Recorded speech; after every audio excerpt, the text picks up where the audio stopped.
And we're live.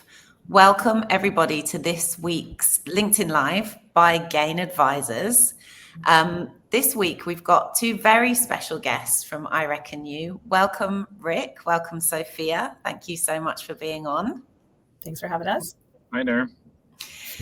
Before I let you introduce yourselves and just tell us what you head up at I Reckon You, I'll let everybody know that the title of this LinkedIn Live is Hotels Don't Have a Data Problem, They Have a Connection Problem.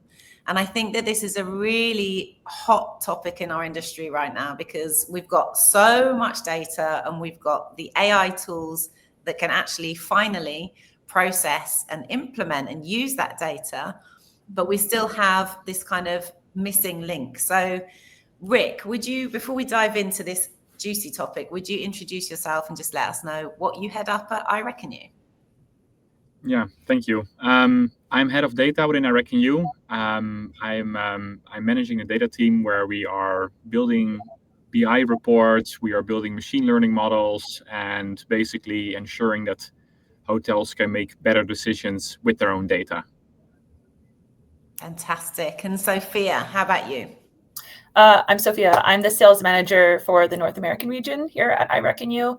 I'm helping connect to North American hotels specifically and solve their siloed data problems and helping them connect with their guests to build the brand loyalty.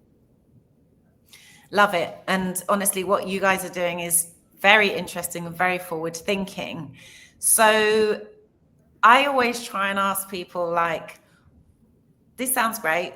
What you're doing sounds fantastic. But why should the industry care? Because we need a really good and compelling reason, right, to change systems, to apply new systems and new ways of working. We need to adapt. But I really want to know why. So I'm going to start with you, Rick, and I want to know, why should hoteliers care about unified guest profiles, if you don't mind? I think what every hotel is trying to achieve is eventually creating a personalized experience, right? And we are doing that nowadays in very obvious industries as well by using data in order to do that. So we collect different guest information across a PMS, POS, a spa, a CRM system. And if these are not connected, then you do not really know as a staff member who is standing across of you, right? In all these various touch points that you will be having with the guest eventually, and this can eventually result in that you might have a recurring guest, and you would say, "Oh, is this your first time here?" Right? I think that's the classic example that we all use in hospitality. That's what we essentially want to avoid. And I think as well, with one of the luxury brands that we are actually working with, we were able to identify many high value guests by looking at several profiles, duplicate profiles, basically, not only from the PMS, but also from the restaurant and the spa data, in order to understand, oh, this is actually a top tier guest. And that's eventually what you want to make use in your marketing efforts eventually. So I think there is quite a big difference here between like the chaos that you sometimes are in as a hotelier and actually guest recognition, right? And that's why we should be caring. Right. Yeah, absolutely. I think that classic example, and I think, just as we were offline as well, you told me about an example that you recently received two different emails from the same, very luxury, let's say, hotel. And that's just not what we want to be happening, neither from marketing, and neither do we want that actually to be happening on the hotel floor, right, Sophia? So is that something that you speak to clients daily and you speak to hoteliers daily? Is this an actual issue that they're encountering? Oh my gosh, yes. Like all the time. It is every time I have a discovery call or I'm at a conference, it's like, I don't know where my data is. And in order for me to get the data, it's a huge, long manual experience. And you're flying blind at the end of the day, right? So on a property level, we all know in hotels, especially at a luxury place, it moves really quickly. People are busy. And you have those, what I call them, the human encyclopedias, who will know everything about the guests there, and they've been there for a really long time, and you really rely on that, human experience, of course, to give that kind of service, but you want to have the opportunity to have all of your staff give that service. You want to have the opportunity to have your new staff come in and give that service. And so what Rick's saying is, by coming in and consolidating that data and not making it a manual experience, you have to pull from different vendors, but having it one place, it gives the opportunity to give that high quality experience and, understand your guest, not have the, oh, is this your first time? It's the, oh, welcome back, Mr. Smith or whichever. Are you bringing your wife today? Is this a business trip? You have that to back you up. And that's so important when it comes to not only retaining your guests and doing loyalty, but giving those wow moments so people, tell other people and feel good about staying with you. Right. I mean, you can only imagine in a hotel, if every single member of staff was empowered to be the human encyclopedia, how much better that would be than just having that one or two, kind of veteran there on the floor. I mean, that's incredible to be able to pull that type of data out of the cloud whenever you want. Yeah, got it. So one of the things that we've also discussed is about the fact that hotels still can't track lifetime value. So Sophia, would you tell me, why that's such a big issue today? I mean, when you're looking at lifetime value of a guest, it's not just the lifetime value of their stay. And that's a lot of the measurements that hotels look at, is what is the lifetime value of how often they're going to stay here, and how often do I get them, how much more often can I get them to stay here? But it's about the lifetime value they have in your venues. And we use the term venues, but what we mean is your golf course, your restaurant, maybe booking events there if you like, if you have a water park or whichever. It's any touch point on your brand that gives them value. And for us at I Reckon You, what we do when we help with loyalty is we try to look at it as a way where you're not just a one size fits all, you can stay here. It's okay, I can create a threshold and rules as to what does, what does the loyalty to that guest mean to me? How do I value their loyalty? Is it with the stay, or, are they coming to the golf course every weekend and, bringing their wife and then having birthday parties here, but they may not stay every now and then? It's really important, I think, to be creative, to know that there are people that are loyal to your brand that aren't necessarily hotel stays, but they just enjoy the brand and reward them for that. Absolutely. And do you think that I'll ask Rick, so do you think that this has changed in the last 5 years or so? Are we seeing differences in the type of lifetime value, the type of guests that are being, added to the system? Yeah, I think for some hotel brands, they also see a different clientele coming, and therefore they also need to redefine basically on how they are going to approach these guests, right? For some of the hotel brands that we are working with and doing a data analysis for, or selecting the data that we are using in machine learning models, some actually say, what happened before COVID? We don't want to include it because we feel like there is right now really a different clientele coming here. And if there is a different clientele coming and you're still comparing it with other types of guests that are coming, then eventually your marketing efforts are also not really effective anymore, and it's more difficult eventually to then also determining an ROI, right? So yeah, without stitching it really together as well, from as it was also mentioned, without these different venues such as restaurants and spa, it's tough to understand what the actual lifetime value of a guest is nowadays as well. So there is just a real need basically to understand what a guest is spending every time there is some kind of folio attached to it, right? Right. Yeah, and it's interesting, we're using the example of pre and post COVID, but things are constantly in flux, things are constantly changing. There's world events, there's different generations becoming spenders or not spenders, as the years go by. And so it's so important to have that live kind of, view on your guest, which actually brings me to the next question, which is about the 360 guest profiles, because this is an absolutely hot topic, in our industry. And I'd love to hear, Sophia, why that's relevant and how you're tackling it at I Reckon You at the moment. Yeah. So with the 360 guest view, that's essentially understanding your guest at all touch point of your brand, all touch points, sorry.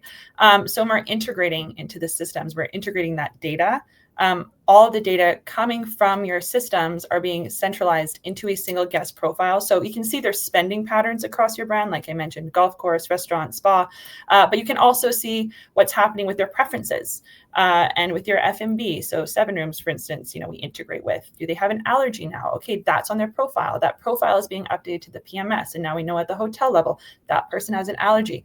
And it's just for hotels, we're all striving to give something special to that person. And when you don't have a fragmented sense of siloed profiles across the system and you have it one place, it's a massive opportunity to be able to act on that. And like I mentioned, and I'll mention a lot, is, give that wow moment. You need to be able to have all that data in one place and have it updated as well consistently to be able to give those wow moments and give those special times to families and whoever.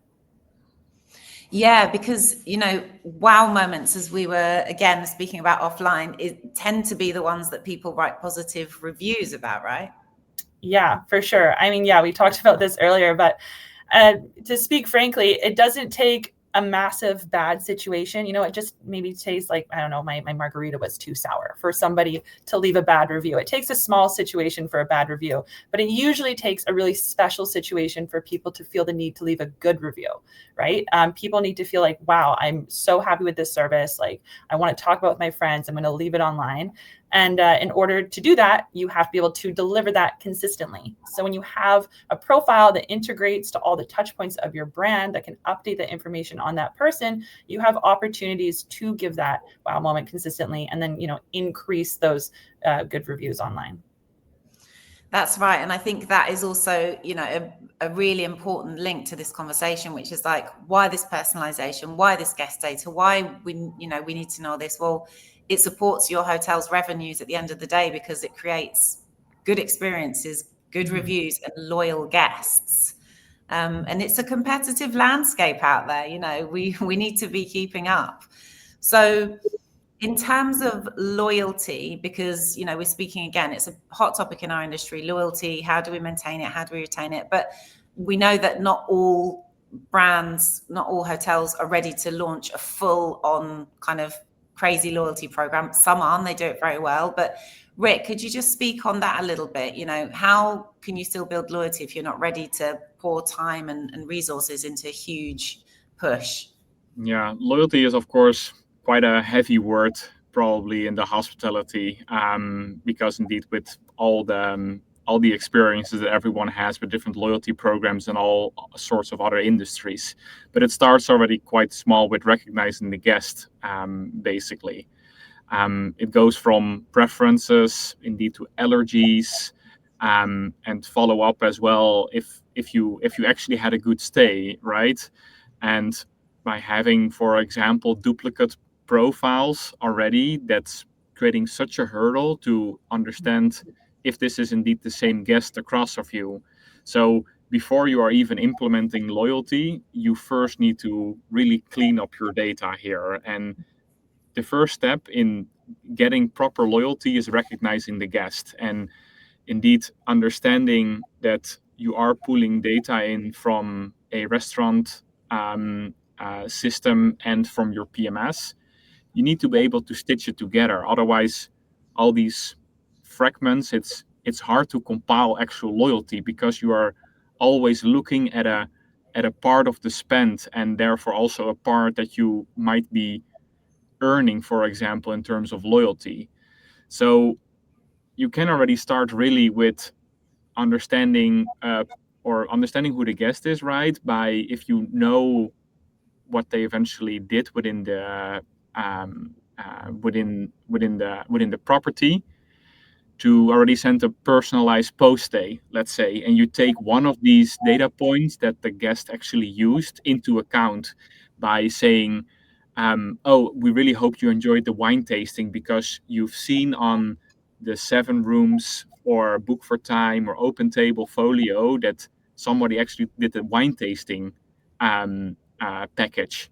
And yeah, maybe you can say something, well, actually, next month we are doing a special event with some cheese tasting with it, right? So already by recognizing that somebody made use of it or already adapting how you are asking questions on a survey by taking into account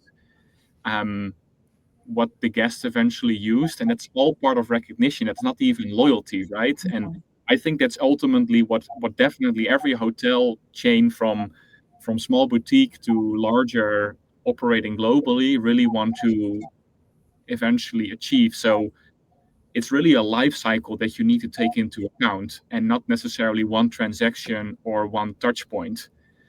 Really, every interaction can be a moment, as it was also mentioned already, that it can create a wow moment, and that can even relate to friends or family, that you say, well, actually my stay was so fantastic here that you would like to go back. So I wouldn't say a loyalty program is equal towards guest loyalty, right? But it of course complements each other to some extent. Yeah, absolutely. I mean, it's an industry based on hospitality, on relationships, right? And relationships can be built via the technological platforms that we have as well, like you said, through a survey or a message. So Sophia, what kind of mindset shift do you think hoteliers need to go through to sort of shift from transactions to relationships in this loyalty sphere? Yeah, I mean, a lot of hotels are already starting to do this, but it's moving away from how many heads can I get in the beds and into what is the lifetime value? What is the relationship that I have with this guest? You know, how can I build on that? How is that going to expand? And what ways can I accommodate them, or finding the different, groups or silos that we have of those guests that come to our hotel, and understanding also that it's not a one size fits all. And when you know your guests, you understand the data, you have clean data, then you can start to understand, okay, where do we fit into who we can accommodate and what we do best, and what are people appreciating? And that's how you expand your lifetime value, is really dialing into knowing what you're good at, and having clean data is the basis of knowing that. Yeah, I love that. So the data can allow you to see like where your strong points are as a brand, and lean into that. And also, as Rick said, there's upsell opportunities there, and so many other kind of revenue avenues you can go down, if only you know your guests, if only you have the right data to know your guests. So it's kind of full of opportunities.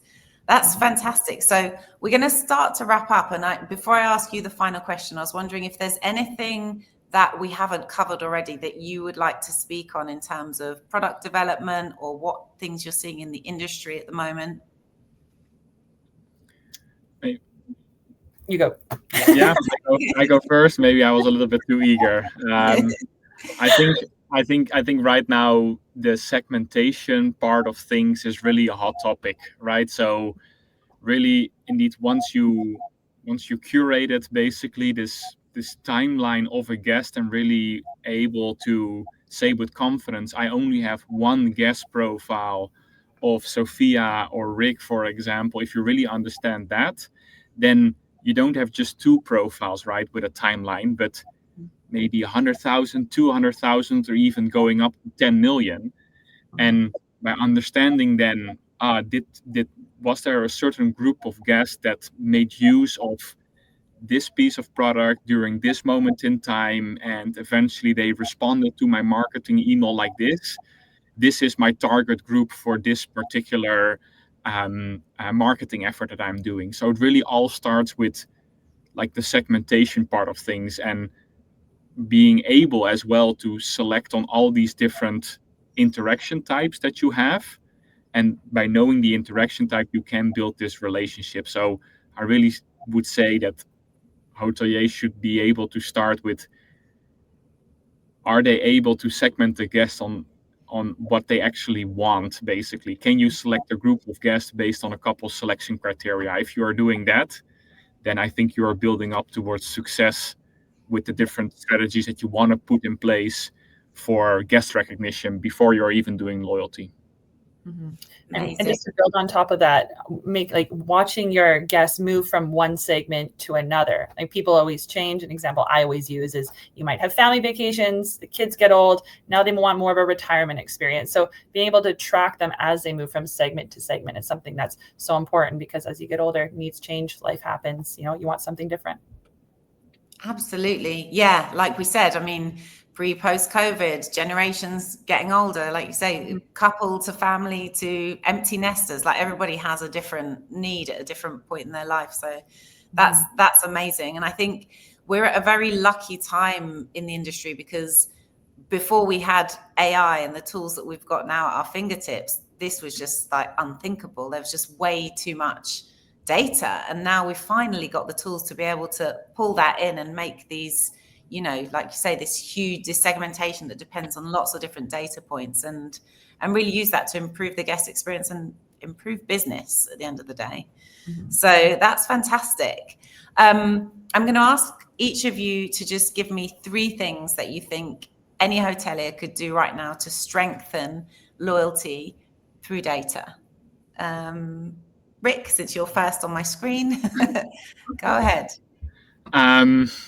I think it all starts with the hygiene of your data. There is like this classic machine learning phrase before you start building your machine learning models is garbage in is garbage out. I think it's quite known in so many different presentations, but yeah, you cannot personalize chaos in that sense. So once you have good data, you have your good systems in place, you need to connect them, right? Your PMS, your CRM, your different venues, they must talk to one another and being able to update each other as well via middleware or APIs, because it's supposed to be supporting the guest experience strategy in every system that you are picking. And then eventually, I would say, once you've done that, you need to act on these insights that you are getting then from this source of truth that you are doing. So I basically think that almost the best way of showing loyalty is that you can remember someone already. I think it should start with that. And hospitality has always been about like understanding who is across of you, right? On understanding from a concierge perspective, names and different preferences. And I think technology, what we are doing as well, is helping to achieve that, basically by understanding every guest every time, and as well at different places in the world. Brilliant. Thank you. Sophia? I mean, mine's not going to be much different from Rick's, to be fair, but it's just essentially, you know, unify the guest profiles across your systems and having a single source of truth that you can rely on. That's the biggest thing, like clean data or garbage in is garbage out, having that single source of truth that you can really depend on. If something else goes haywire, you know, you can go back to that and correct it, so that you can troubleshoot properly. That's huge. That's massive for sure. And then after that, when you have reliable data and that single source of truth, then you can track the loyalty of your guests, you know, so understanding who your guests are, like we've talked about, seeing how they change in their segments. And then thirdly, empowering your staff to be able to act upon that clean data, act upon the information of your guests, so that everybody has an equal opportunity to give those wow moments because you've enabled them to do so. They're not just kind of doing it because obviously it should be for the love of it, but you need to give them the tools so they can also do it when they just start before they fall in love with hospitality. Fantastic. Yeah, that's a really nice way to end, by thinking about how it can positively affect the staff experience actually and their enjoyment of their job, because at the end of the day, the more they can connect with guests and the human experiences, that's not just for the guests, that's also for the staff. So fantastic. Well, thank you both. Thank you, Sophia. Thank you, Rick. If anybody would like to find out more about what I Reckon You is doing, many interesting things. We've really just touched the tip of the iceberg today, but contact Sophia and Rick on LinkedIn if you'd like to speak to any of the Gain advisors about this. We're also available here on LinkedIn. And thank you again for joining, both of you. It's been super interesting, as always. Thanks so much. It's been great. Thank you so much. Thank you. Bye. Bye.